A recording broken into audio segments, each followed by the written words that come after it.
It's the Gauntlet. Let's go. If you smell what the Gauntlet is cooking. So, this is the Gauntlet. Yes, this is me, JB Ellis. I'm here. I got my man Eric Wilson, George Jones, Jake Malik, and John Shear here with me tonight. Wait, where's the other guys? Oh, that's right. Philly Jim, Mr. Suspended. No longer on any Sideline Sports Productions. After this week, Denzel Snipes is going to be taking charge of the show. That's it. Philly Jim, you're to the side where you belong, just like the Eagles. I'll be nice on the Eagles a little bit because they're Eric's team, but they ain't going nowhere. But we'll get to that later. So I see Denzel's there now. Yeah, you got promoted. It's your show. Philly Jim, gone. We own this show. We own it all, baby. Hey, JB, I tried to tell him. Philly Jim, I tried to tell you. It's about the 4 C's. It's about communication. It's about consistency. It's about the change that we are taking over Sideline Sports. And more importantly, Philly Jim, it's about the control, baby. You brought this on yourself. So you know what? We'll see you when we see you. You truly, sir, have embodied our network because you, sir, are on the sidelines. It's a beautiful Saturday, fellas. I'm so thankful to get to work with George, James, Jake, John, JB. Gentlemen, I can tell you, I'm in such a great mood tonight. I had to even break out my shirt very simply so everybody can see it. Just really quick. If y'all don't see it, listen, I get it. Listen, no one likes us, and we just don't care. So, hey, it is what it is. We got a jam-packed show tonight here on the Gauntlet podcast, the third best show. But now, since Philly Jim is gone, we going to bring us, but it might just be the number one show because we on it. Anyhow, let's jump right in, fellas. We got a lot to talk about here tonight on the Gauntlet podcast. First things first, as they do here, let's talk about, and we're going to get our man George back here in a minute. But while we got him dealing with this technical stuff. I have a question, Eric. Hold on. I have a question. Sure. Is this what second place feels like? 8 o'clock on a Saturday night on the Gauntlet. This must be what second place feels like. I guess this is what it feels like, John. I think you're right. Because I mean, normally I'm used to first place on Tuesday nights at 8:30, but I mean, you know, you can't. John, you're tied for first, man, because you got Tuesdays at 8:30, but don't forget you got Sports Arena Monday, Wednesday at 10 so this PM. would be third place. So you, John, really? No, that's first and second, man. I give those two shows a tie to first. They are, you know, the flagship stuff. I mean, I know, Eric, you say we're the flagship show, and I appreciate that. You man, are. Those two shows run this network. That we know that. Listen, and you know why they run this network, Eric? Because we run them. Because we run this. Okay, that's what's up. That's the way things go. Okay, so remember that. So, John, this is not what first or second place. This is third place. Because when you got a tie for first, you automatically take that third show. That's third place. Okay, it may be a little better because we're on it now, as Eric so eloquently alluded to. But that's what it feels like to be in third place, John. Third place, not second, but third. They're not even. They don't deserve to be. I feel like Emmitt Smith two. when he went to the Cardinals and he said, "I feel like a diamond surrounded by trash." Wow, you know, that's what I feel like. John, Wow. this is what we do. See, we tee it up and knock it out the park. John's ready. John, this is it. So, gentlemen, the first docket item tonight here. Of course, as we know, it is the sports moron of the week or morons of the week. So we're just going to simply go around the horn here. Start with my man, JB Ellis, at JB_the program. JB, who is, sir, your sports moron of the week? So mine is a whole organization, the Arizona Cardinals. What is going on there? We're going to put it in a contract, and then we're going to take it out of a contract that Kyler Murray needs to study the playbook for 4 hours on his own outside of the practice facility. Meanwhile, they have a coach that can't win in the second half of the season. And this is before they signed him. Weren't they 11-0 last year? Where were they at the end of the year and when the playoffs happened? Maybe I put the studying in his contract rather than Kyler Murray. But I don't know what's going on in Arizona. They take it out of the contract because, you hear some noise around the league and from Kyler. If you wanted it in there, stick with it. Hold your ground. This organization ain't going nowhere. Totally downgraded on them this year. I don't see them doing anything. All right, John Shear, my brother. Yeah, Who's your I have sports moron of the week? I have a little image before I get to my sports moron of the week. So, Jake, would you please cue it up?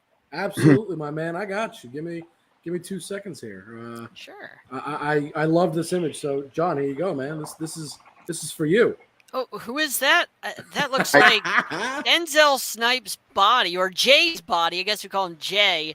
Is that Jay on the top of his head? Michael Jordan? That's Michael Jordan, Okay. man. All That's right. how he feels right now, I think. That's my sports moron of the week. I mean, this guy tries to come on our show Tuesday night, tries to take over, tries to play all innocent, but no, he's right in there with James. He's lucky he's not suspended too. We're being kind. We didn't suspend him. We're only suspending one at a time. My sports moron of the week, Jay, right there. We saw that image. That's mine. Wow. All right, shots fired. My man, Jake Mallett. Who's your sports moron of the week, sir? I couldn't pick one. I had two. So I'll piggyback back off JB real quick with the whole card situation. JB, you said it beautifully, so there's not much else to be said. But, yeah, the whole adding it to the contract, Kyler complains, and then all of a sudden, we're going to take it out. That was pretty bad. But the number one slot this week, and, John, you kind of alluded to it very beautifully, as always you do. There's nobody else. Then, Eric, I need your help. How do we say his name? What's his name here? Oh! You mean you want me to say it's Philly Jim? Okay. Yes, thank you, sir. It's Philly Jim, as you love to say. That's right. That man said, I'm going to come on Sideline Sports. These guys who brought me into their network, into their arms to help make them better, right? We said, let's make a team out of this. That's what we did when we brought them in. And what does he do?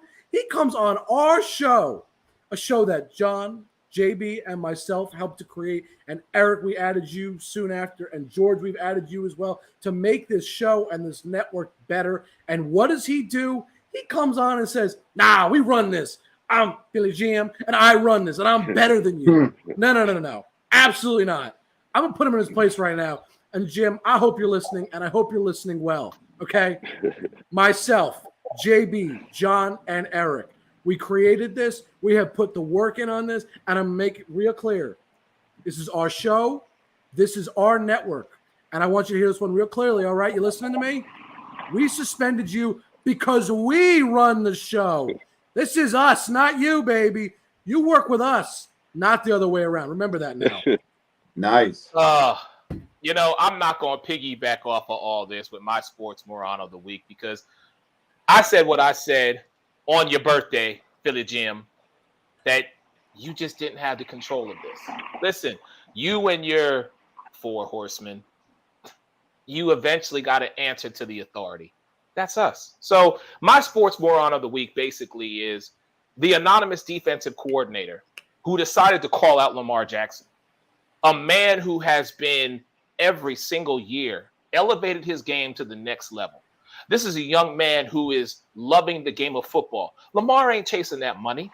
Lamar is chasing greatness. And in my opinion and in my estimation, he will achieve that. There is no if. It is a when. So for the anonymous defensive coordinator who said, even if Lamar won 12 MVPs, I still would put him QB1, do me a favor. Take that old way of thinking and go back where you came from. Because the fact that you would not put your name on it, the fact that you would go so far as to insult this man, based on what? Based on the fact that you feel he doesn't have an arm? Based on the fact that you feel he hasn't won the big one yet? But all he does is win. And you're going to sit there and hide like most keyboard warriors and trolls do and not put your name on it? Come on. This is 2022. Get some gumption. Get some stones. If you're going to talk about it, then be about it. You, sir, are truly my sports moron of the week. I'm going to turn it over to our man, Mr. George Jones. George, who is your sports moron of the week, sir? Well, my sports moron of the week is I'm going to piggyback off JB and a little bit off Jay. my sports moron is the agent for Kyler Murray. They have set, African American quarterbacks back now by putting that in that contract that he needs to study outside the organization. Has made the black quarterback go backwards, because in the 70s and 80s they told us black quarterbacks were not smart enough to process information, and now a guy who they gave $230 million to needs to have in his contract that he should study outside the organization. I don't even know why they would even sign him if they're going to put that kind of clause into the contract, because that means you're forcing somebody to do something that they really don't want to do. And that's why I'm assuming later in the season he is not playing well and the team is not playing well, because if he doesn't play well, the rest of the team doesn't play well. So I know me and JB talked about him possibly not getting his money. He got his money just like the coach, but I think it was a bad move all around. Now, since they put that in the contract, and now they're backing out of it because it got on Sports Center, it got on all these other platforms, and everybody badmouthed it. It should have never got out there in the first place. If you was going to put it in there, but make sure you keep it quiet. It's crazy how Kingsbury and Kyler Murray have the same exact agent. Do you know that? Yeah, I did.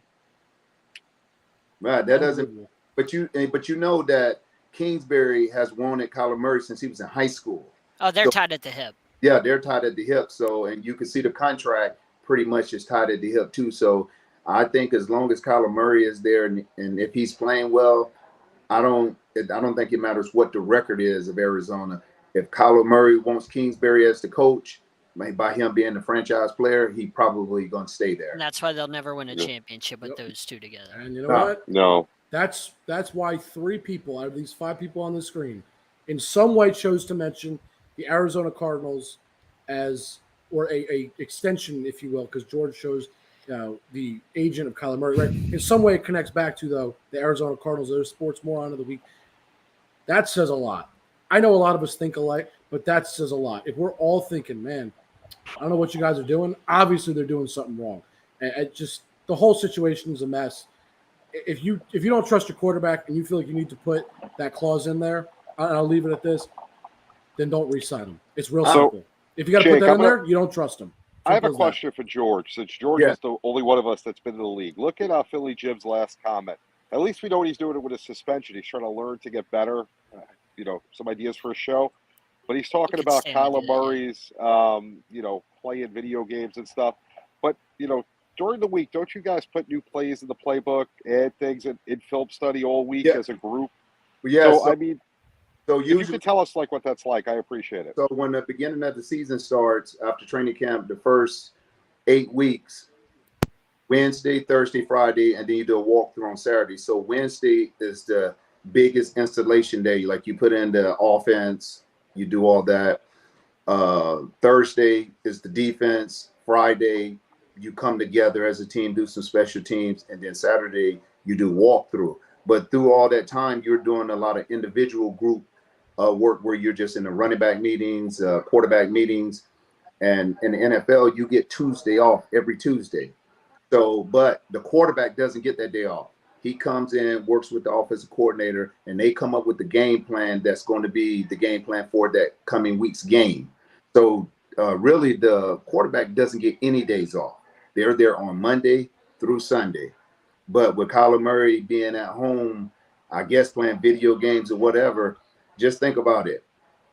Peyton Manning, I think he put about 20 to 30 hours a week outside of when he's at the stadium, when he's taking all these tapes and videos home to watch them and break them down, because there's not enough time in the day at the stadium to look at. If you're playing somebody in week 7, you got to look at all 7 games as a quarterback, all 7 third downs, all 7 short runs, the 2-minute drill. You got to look at every play, and you got to try to see a common opponent if you played that team and bring all that together. You know how much time it takes to go through 7 games and break it down to the science like that with every play every third down, every situational play. That takes a lot of hours. So 4 hours, even if they made him do it, 4 hours is still not enough. You should be doing that extra every day. 4 hours looking at film every day, not for a week.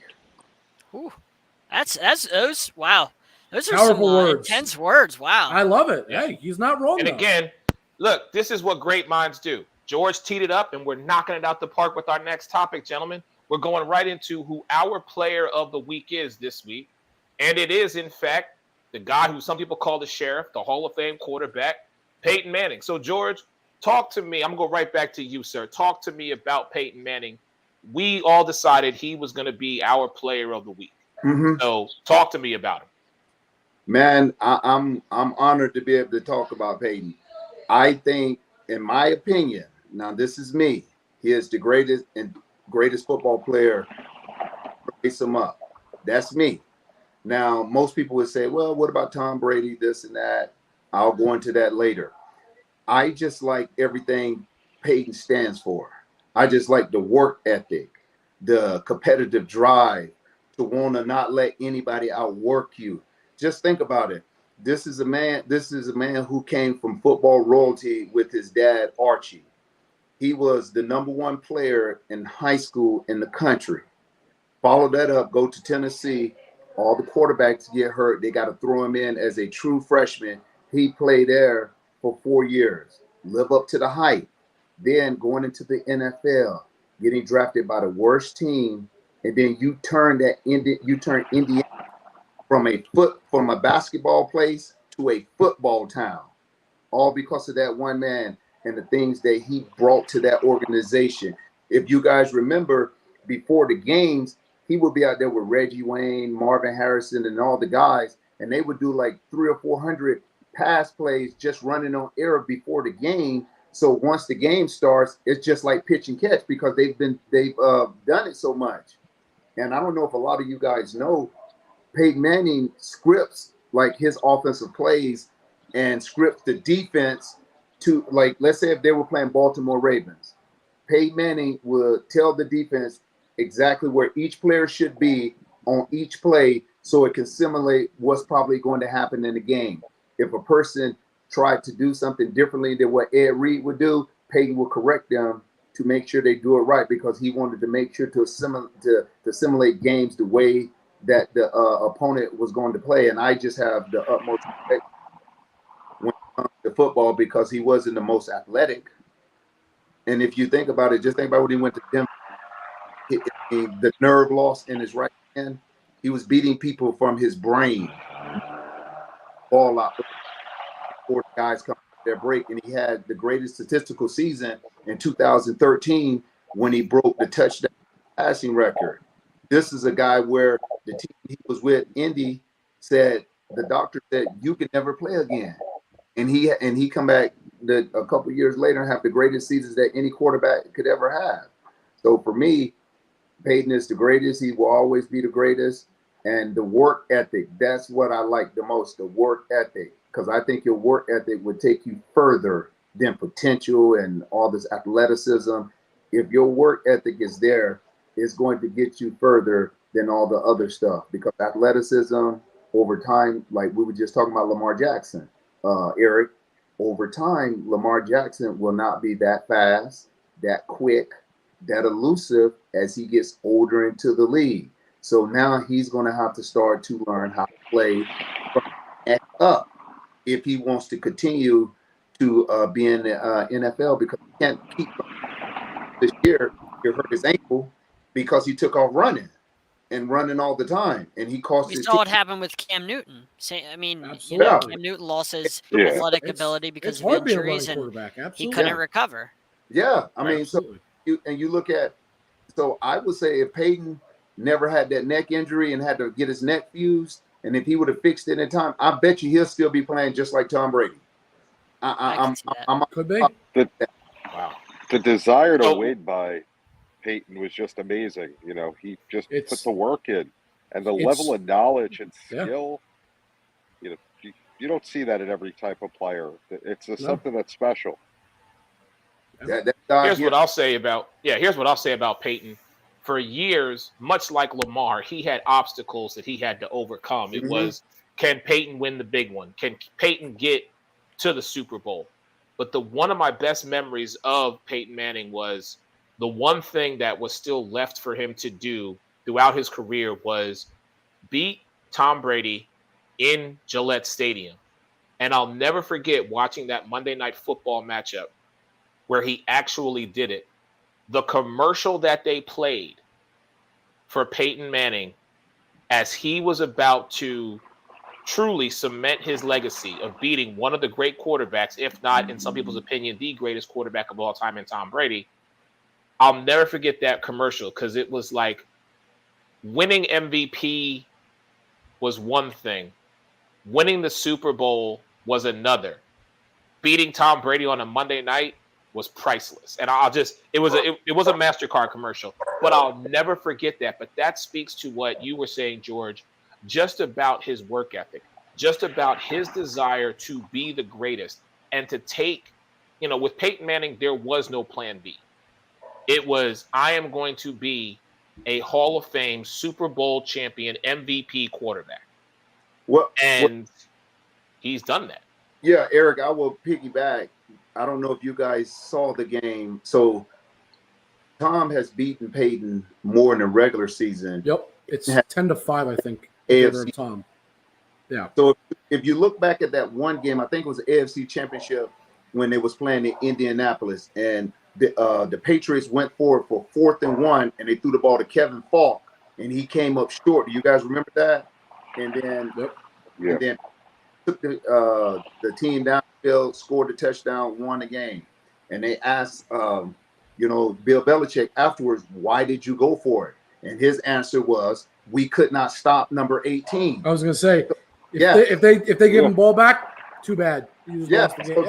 So that's the, like you just said, Eric, that's the ultimate compliment from Tom Brady and Bill Belichick, who are two of the greatest to ever do it at their position, that you're saying we're going to go for 4th and 1 and give them a short field to possibly score and win the game because we're afraid our defense is not good enough to stop him because we haven't stopped him all day. That's the ultimate compliment. You're right. And John, Jake, go ahead, share your Peyton Manning memories, if you will. You guys talked about his work ethic. I mean, I look back at his rookie season. I obviously I wasn't alive to watch it, but everybody knows it's very notorious what happened in that rookie season. It was, to just put it bluntly, it was horrible. He had one of the worst rookie seasons anybody could have ever had. And for a lot of quarterbacks, and doesn't matter who you are, to have that kind of season, it's destroying your confidence probably. Yes. That's got to be hard as anything. And it doesn't matter if you're Tom Brady, Peyton Manning, or if you're Daniel Jones or Zach Wilson. I don't care if the greatest or if you just play in New York and you kind of suck, let's be honest. Okay? I don't really care what you are. All right? Either way, it's really hard. And for him to say, man, I don't know if I'm going to be the greatest. I just got to try to improve for the next season would be one thing. But for him, that goal never changed. He said, absolutely not. I'm improving by the next season, and I'm getting way better. And he did.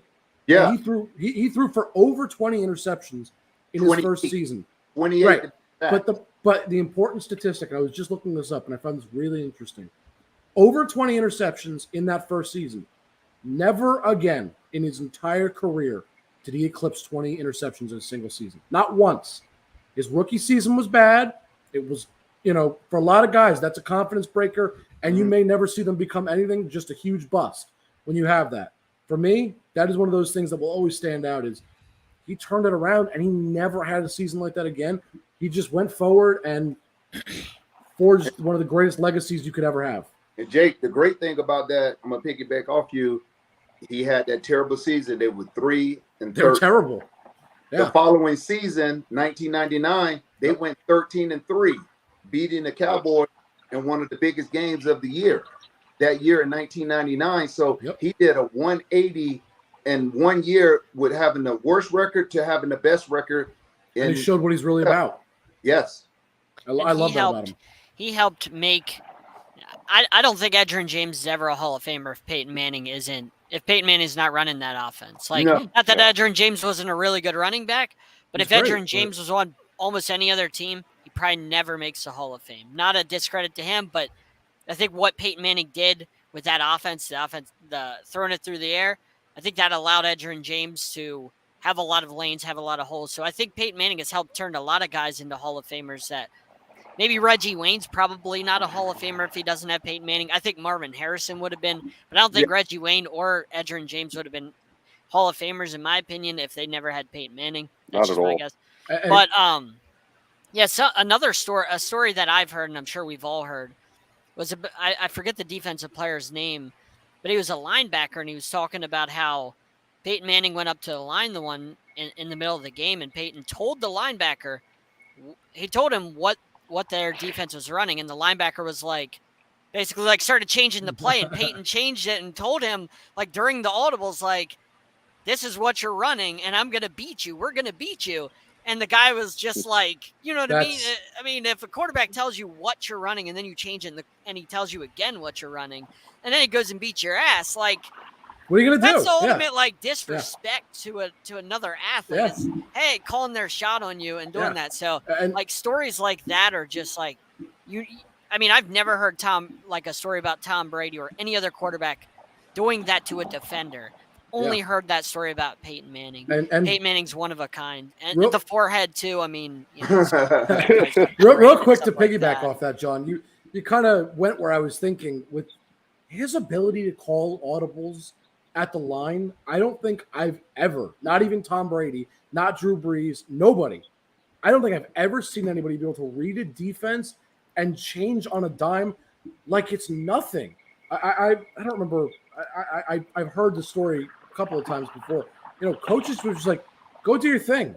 Not all the time, but they had such trust in Peyton that he would see the defense and they're like, look, we're going to give you a play, but go call whatever you want. I don't really care. Basically saying, look, we have our full trust in you because we know you're going to read the defense, and it doesn't matter what they try to do. You're going to see every change. You're going to be able to know exactly where they're changing to and what they're doing.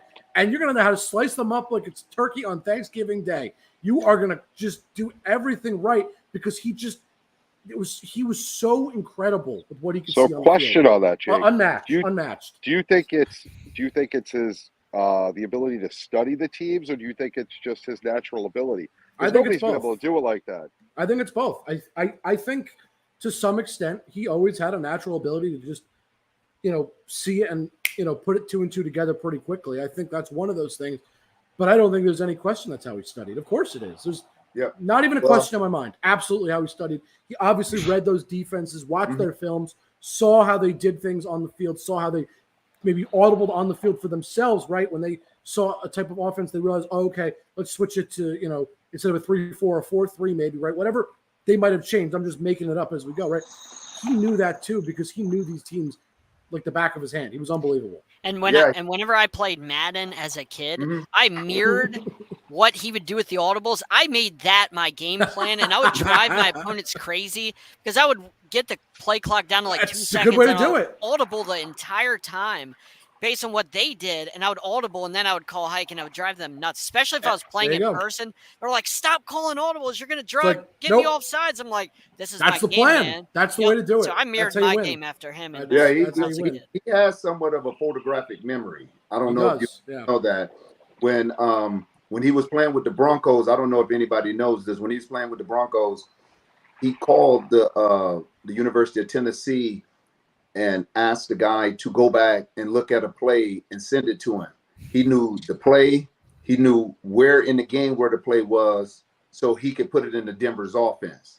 And the guy was like, I don't even know how he remembered this. He knew the exact wording of the play, where the play was, where in the game where they threw it and all that. So I think just like some guys, the memory, the photographic memory, the good Lord and his parents, Olivia and Archie, they just gave him something that he could recall a lot of information quickly and keep it stored and not forget it. So, I mean, that's just remarkable to be able to do that. Unbelievable what he could do. And let's not forget about one this. Of a kind. Peyton Manning is a middle child.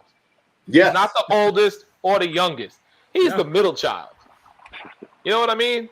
And for all the talent, all the work, all the skill, just truly, that is why he's our player of the week. All right, we got to pay some bills. We're going to take a break.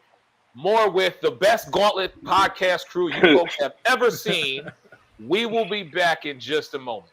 Sports fans are gearing up and saving big at Fanatics.com, the world's largest collection of officially licensed fan gear.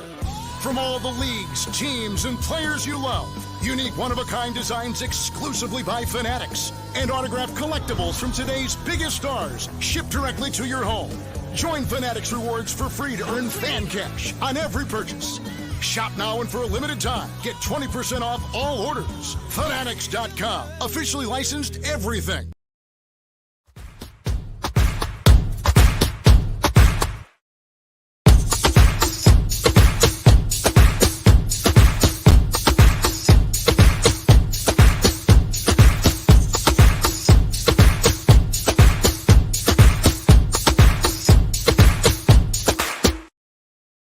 And welcome back to the Gauntlet, live on a Saturday night, part of the Sideline Sports Network show. Your man, Eric Wilson, man, let me tell you, this has been such an amazing night. It's a beautiful Saturday evening down here. I'm looking out my window, the sky, it's a beautiful sunset. Plus, you know, I got the fellas with me. I got the program, JB Ellis. I got my man, Jake Malik. I got Blue Hawk 13, John Scheer. And, of course, former NFL running back, Mr. George Jones in the building. Man, gentlemen, I am having so much fun. Can I just tell you, I don't think I've had this much fun in such a long time. I mean, listen, no disrespect. We got some great shows, and y'all saw them all. You got Monday night, the Sports Arena. Tuesday night, you got the Sideline Sports Show, the flagship show. Thursday night, you got Pundits Pundit. You got Three Chicks in a Pod. You got Basket Bros. You got the LinkedIn podcast, which, by the way, I have to talk about this really quick before we go. So, Philly GMC, you thought you were slick because you were suspended as of Wednesday, but then you going to show up on the LinkedIn podcast, the Eagle Show with Lindy on Friday. James, I'm telling you right now, that mistake won't happen because I'm coming on the LinkedIn podcast. See, the one thing that you and I do have in common is we are both Eagle fans. And right now, that's fine. We're going to fight. That's what we do. But, James, again, I have to tell you, Philly Jim, you are on the sideline, my brother. We done put you on the bench. We done put you on the shelf. And that's where you going to be for the time being. All right. Let's move on, Eric, gentlemen. Can I take the floor for just one moment? Please. We Please. play that Go ahead, video. And again, as Eric, you say it so well, I'm trying my best to feel a GM. Sir, I need to remind you of one more thing. That video is exactly what I tried to get at earlier. There's two things on that video I think you need to remember, sir. Number one, that video at the very beautiful beginning in the middle, it says Sideline Sports Network, not the Gauntlet Podcast Network. It doesn't say the LinkedIn Podcast Network. No. Sideline Sports Network. Why? Because we run this. And number two, when you watch the video, I want you to notice something the next time you watch that, okay? When you watch that, what's the last show to appear? What's the last one that ends in the middle? The most important one being saved to the end? Is it LinkedIn? No. Is it the Gauntlet? No, Phil Jim. It's Sideline Sports because we run this. This is ours. And I hope you get through this in your head, man, because you got to remember who's the boss. You got to answer to me. You just to like Eric, saying Philly to John like and that. JB. Oh, I love saying it. It's great. Eric does it the best. Look, Eric is the best about it. I can't stop him. And you know what, James, man, I see you commenting. Look, this is the last thing. I was thinking about this as you've been commenting. Get a new argument if you don't mind. Just do me a favor. Feel the gym. Get a new argument because I know I'm a Giants fan and you're an Eagles fan, and I get Giants and Eagles go at each other. And that's cool. I get it. I'm all for it. I love the verbal jabs. I'm all with that. Come up with a new argument other than my Giants suck and you do stuff about the Eagles. And you do a lot more than that, man. Come on. You got a suspension on your way. You know, you've got all this time ahead of you. Figure something out. Because I don't just come at you with my Giants stuff. I come at you with Giants, how they got more Super Bowls. I come out with you how I own this network. I come out with you more stuff than that. Just how many Super Bowls the Giants have?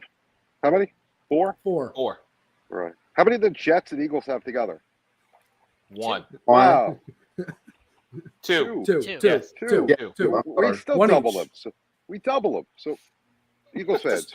I just want to remind him. And Eric, this is no slight towards you. I get it. As an Eagles fan, this is not towards He's wearing you. an Eagles get hat it. and an Eagles shirt, and you're taking shots at his Eagles. No, but John, here's the difference. It's got to be the. John, here's the difference. I get it.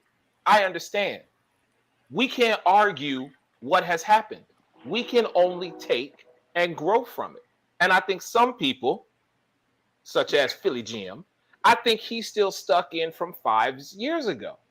Listen, no one appreciates our first Super Bowl championship, I think, more than myself. Any chance I get to say the reigning, defending, undisputed Super Bowl 52 world champion Philadelphia Eagles, I'm going to say it. But I have also elevated myself to that next level. And we have more stuff to talk about. So let's keep it moving here on the Gauntlet podcast.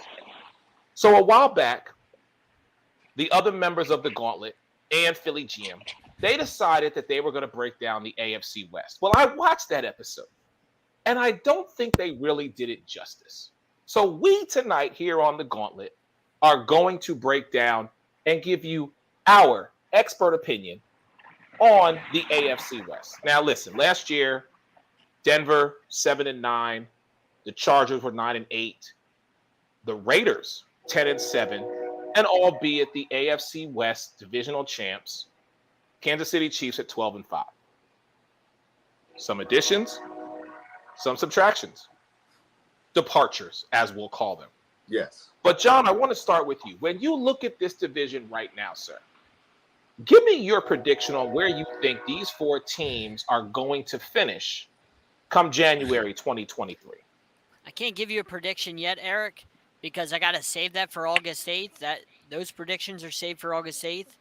I don't know exactly how the records are going to pan out, but Chiefs aren't winning this division. I'm telling you right now, everybody's picking the Chiefs because they got Patrick Mahomes. You lose a 3-time All-Pro, 6-time Pro Bowler, Chargers upgraded. You're not winning this division. You'll be lucky if you finish in second in this division. John coming out hot. Book that. You'll be lucky if you finish second, but the Chiefs aren't winning this division. They're lucky if they make the playoffs. So who is winning, John?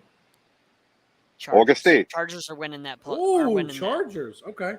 Wow. John is saying the Chargers are going to win the AFC West. Wow. They always Charger, but this year, by default, they win the division. Because nobody comes close to them in that division. By default.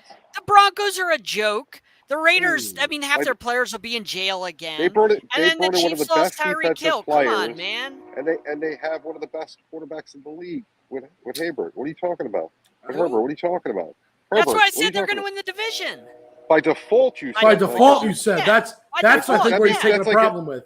Yeah, that's like, they're just going to happen to win it. No, You they're know what going to that win is? because they're the Well, better they're still team. the JB, hold on. Chargers. JB, you know what that's Still the like? Chargers. And Eric, I'm not picking on you. That's like either the Eagles or the Cowboys winning our division by default because 2 out of the 4 teams have no chance at all at winning the division. Either the Eagles or Cowboys are winning. The Giants and Commanders have absolutely zero chance in any world of winning the division. So that's what that's like saying. Okay, the Chargers don't just win by default; they would win because they earn it.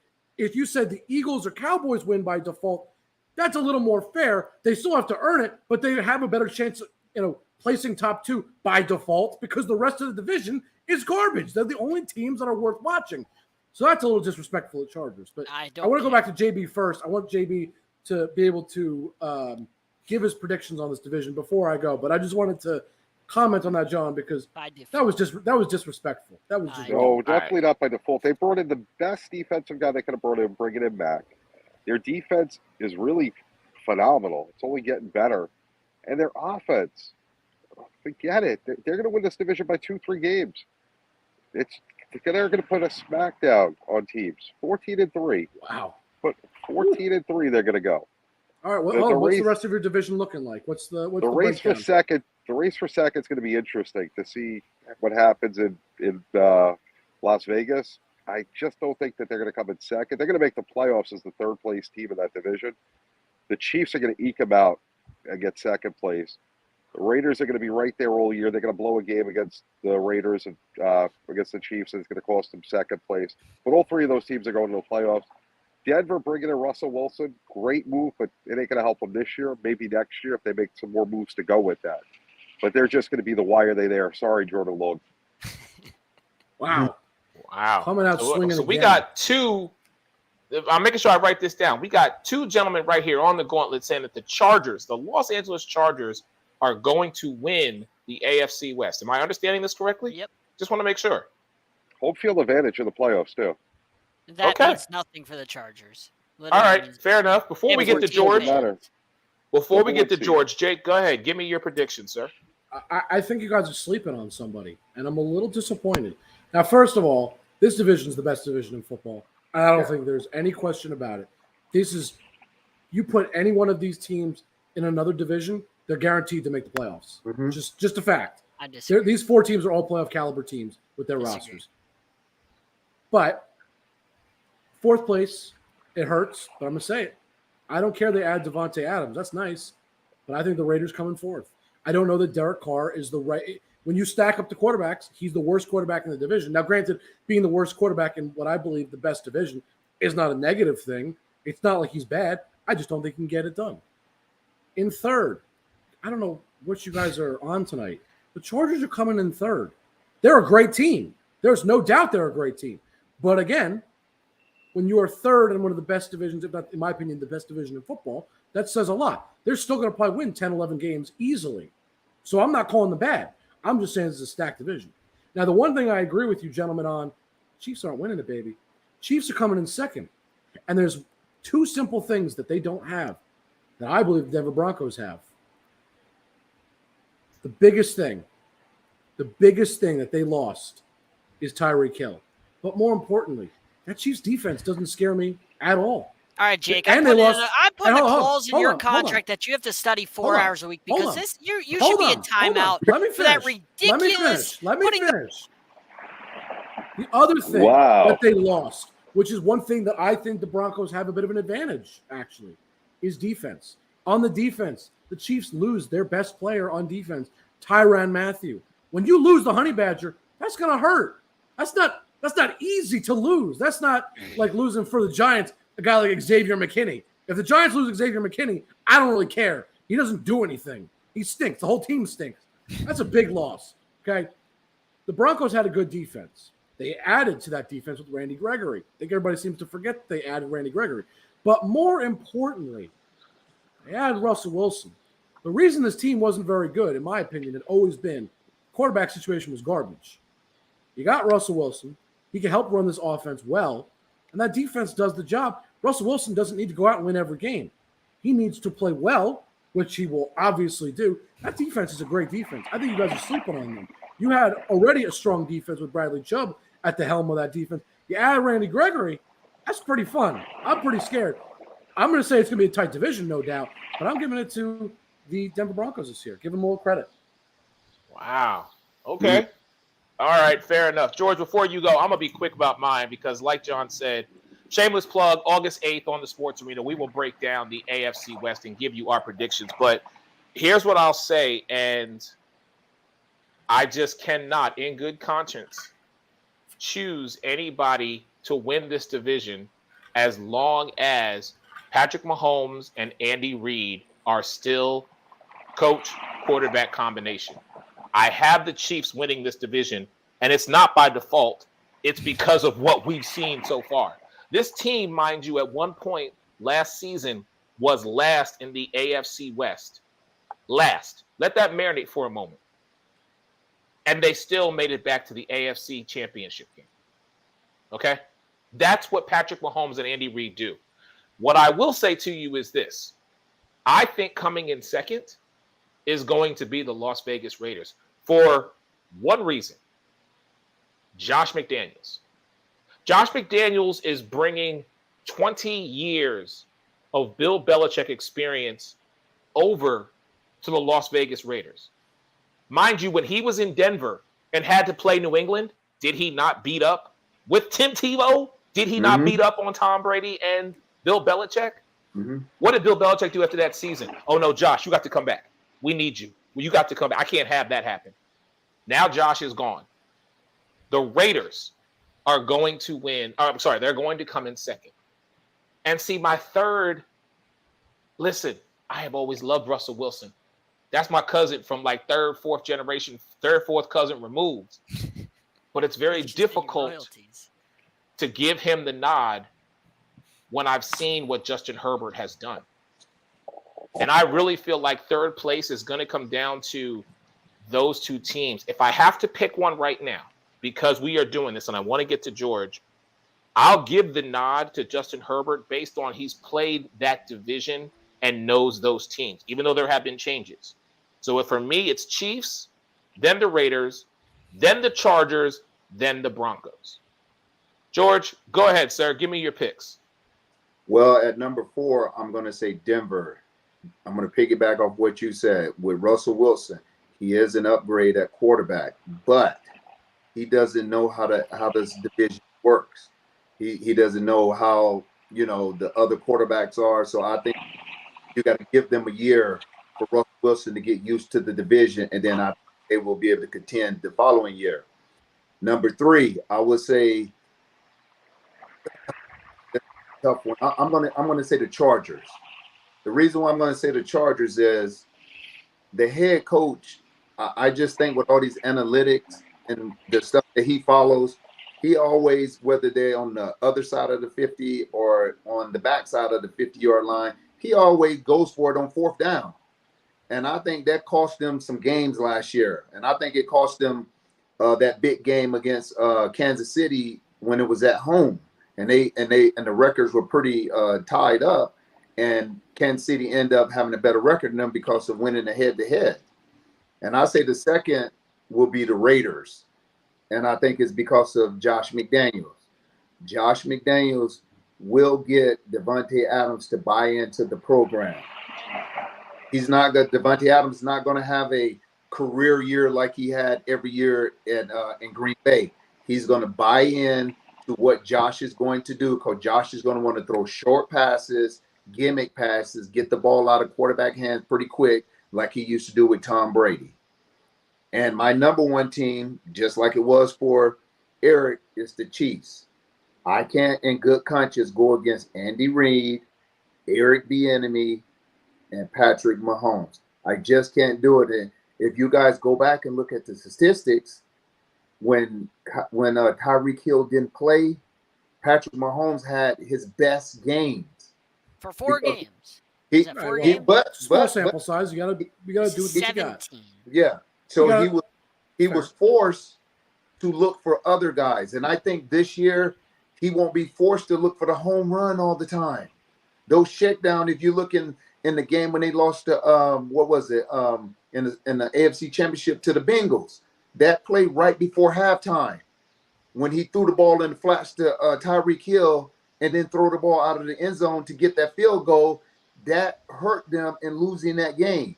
That was Mahomes' fault. Yeah, that was all Mahomes' fault. That's what he's saying. That's my point. He trying to get it to Tyreek Hill because Tyreek Hill is such an explosive player. He's like a safety blanket. Hill in one-on-one space, I'm expecting him to beat his guy.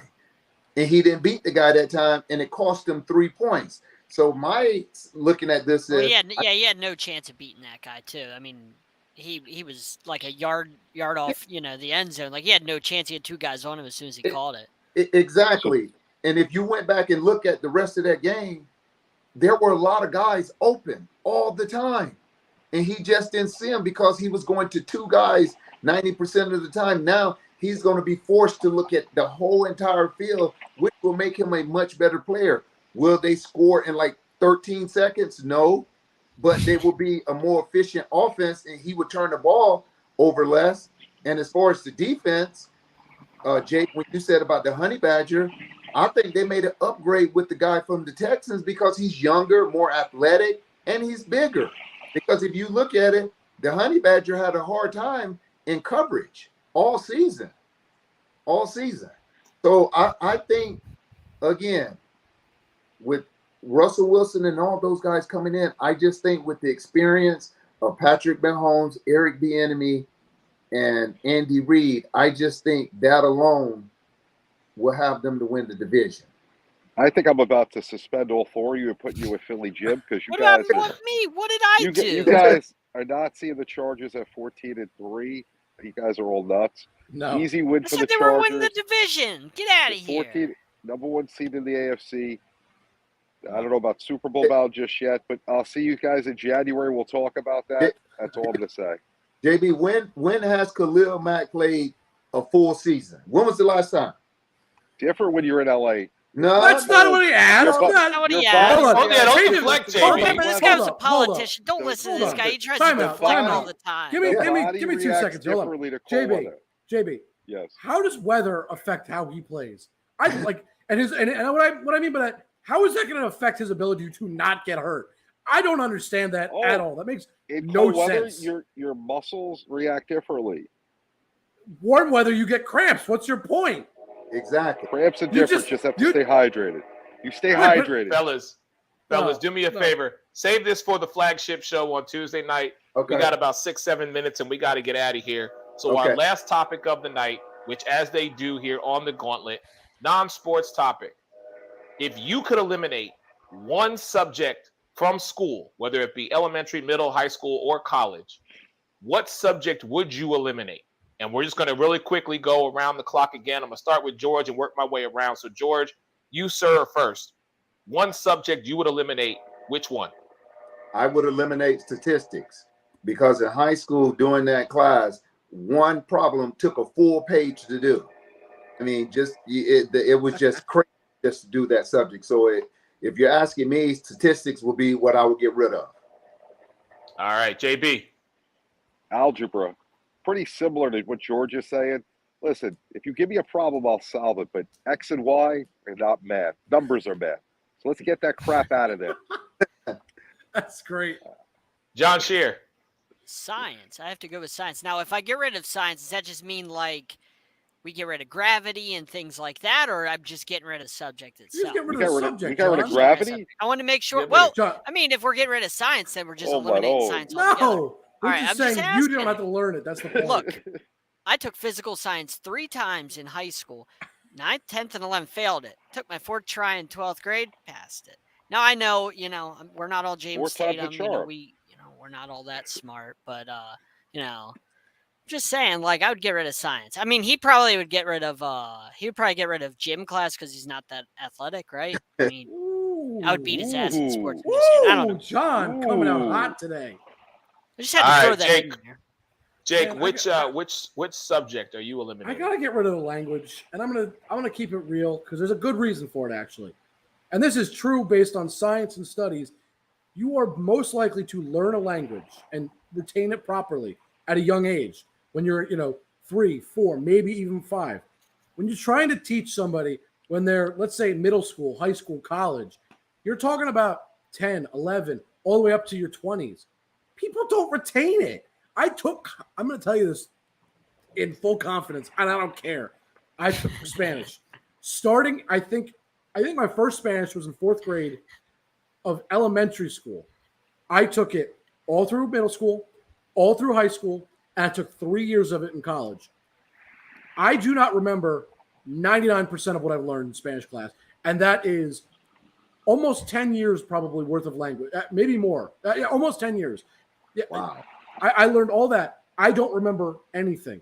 Why? Because you have to learn it at a young age. It's that simple. I don't think people retain it properly. So just Yeah, I get rid of agree. it. Just language as a whole. Just get rid of it. If you want to do it on your own time. Don't make it a requirement in school. Don't Yeah. torture us. I agree. Wow. So for me, if I had to eliminate any one subject, and I'm going to go on the high school level, if I could have just not had to deal with, and Lord forgive me, but I'm going to say it, I had to deal with, it pains me. But John hit the nail on the head. Science class. Man, I was in biology. I was intro to physical science. I took some chemistry.